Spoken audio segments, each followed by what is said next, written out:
Tersebutlah kisah seorang budak miskin yang mendapat 3 barang berharga, iaitu cincin hikmat, tongkat sakti dan parang puting.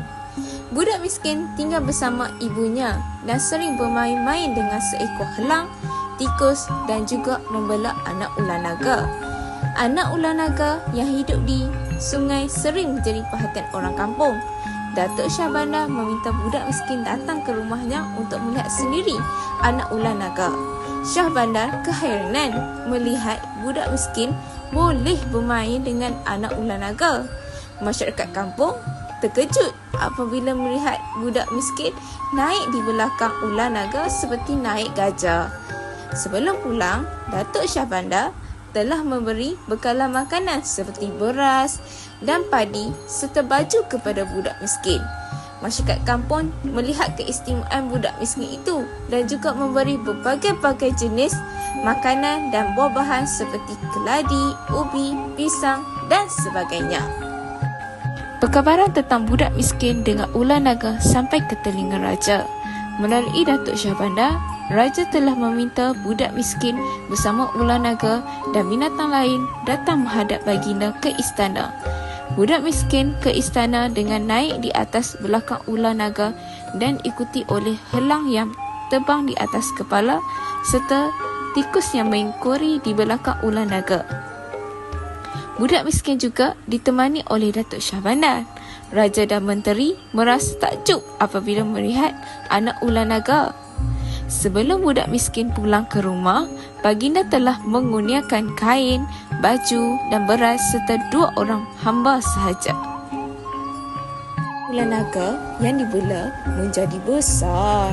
Oleh sebab badannya yang besar, anak ular naga telah melarikan diri ke tasik hijau pada waktu malam.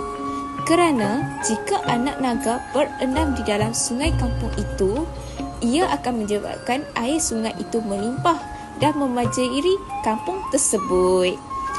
Pada keesokan harinya, apabila budak miskin melihat ular naga sudah tiada di rumah, dia telah pergi mencari anak ular naga tersebut bersama tikus dan helang dengan mengikut kesan tapak anak naga berjalan sehinggalah mereka berjumpanya. Anak naga, mana kamu?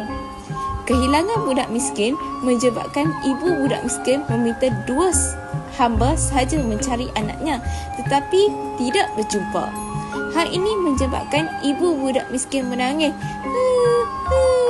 dan meminta bantuan Datuk Syahbandar. Datuk Syahbandar mencadangkan kepada ibu budak miskin supaya mengadakan kenduri untuk mendoakan anaknya. Setelah penat berjalan mencari anak naga, akhirnya budak miskin berjaya menemui anak naga. Anak naga menyuruh budak miskin supaya meminta nendanya memberikan cincin yang berada di dalam mulut nendanya sebagai balasan kerana telah menjaganya. Setelah nenda anak ular naga muncul dari tasik hijau itu, ia telah meminta budak miskin datang menghampirinya dan bertanyakan permintaan budak miskin itu. Wahai budak miskin, apa permintaan kamu?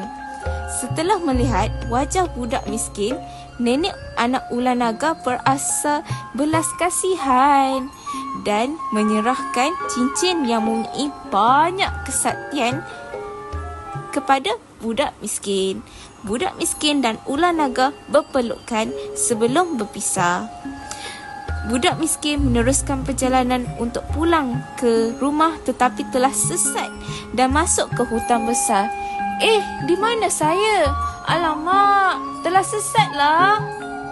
Peristiwa nenda ular naga memberi cincin saktinya telah menyebabkan ibu anak ular naga marah dan meminta hulu balangnya mencari budak miskin itu untuk menukarkan tongkat dengan cincin tanpa mencederakan budak itu.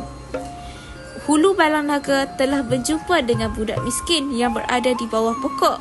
Setelah berkenalan, hulu balang ular naga tertarik hati melihat budak miskin dan menceritakan hasratnya untuk mendapatkan cincin arahan daripada bonda anak luar naga. Hulu Balang telah menyatakan khasiat tongkat yang banyak kegunaannya. Setelah mendengar kesaktian itu, budak miskin telah bercita-cita untuk mendapatkan tongkat itu. "Aku harus mendapatkan tongkat itu," kata budak miskin. Hulu Balang Naga berasa panas dan ingin berenam di dalam kolam yang berhampiran dengan tempat itu.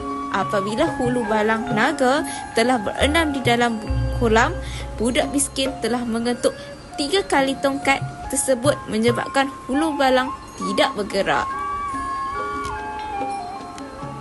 Budak miskin kemudian meneruskan perjalanan sehingga berjumpa dengan parang puting yang boleh menebang pokok sendiri. Apabila dilihat oleh budak miskin, parang puting telah terbang balik ke rumah tuannya. Budak miskin telah mengikori parang puting sehingga sampai di rumah seorang tua. Orang tua itu telah menjemput budak miskin naik ke rumahnya. Anak boleh naik ya?" Pada malam itu, budak miskin telah mengetuk tongkatnya menyebabkan terhidang makanan malam. Wah, banyaknya makanan malam. Budak miskin menjemput orang tua itu makan bersama-sama mereka.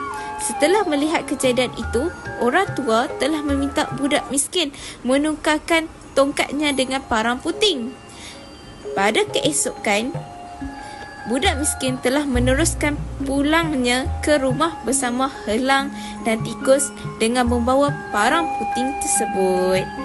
Setelah sampai di rumah, ibunya sangat gembira dan meminta anaknya berjumpa dengan Datuk Syahbandar, iaitu bapa angkatnya. Setelah berjumpa Datuk Syahbandar, budak miskin menyatakan bahawa dia tidak mengetahui tempat ular naga berada sehinggalah dia pulang pada hari ini setelah ditanya oleh bapa angkatnya. Semasa pulang ke rumah, setelah berjumpa ayah angkatnya, budak miskin telah meminta ibunya merahsiakan cincin geliga yang banyak kesaktiannya daripada masyarakat kampung. Ibu, saya harap ibu dapat merahsiakan cincin sakti yang kita dapat ini daripada orang kampung. Akhirnya, budak miskin hidup bahagia bersama helang, tikus dan ibunya. Tamat. Sekian saja cerita mengenai hikayat Parang Puting.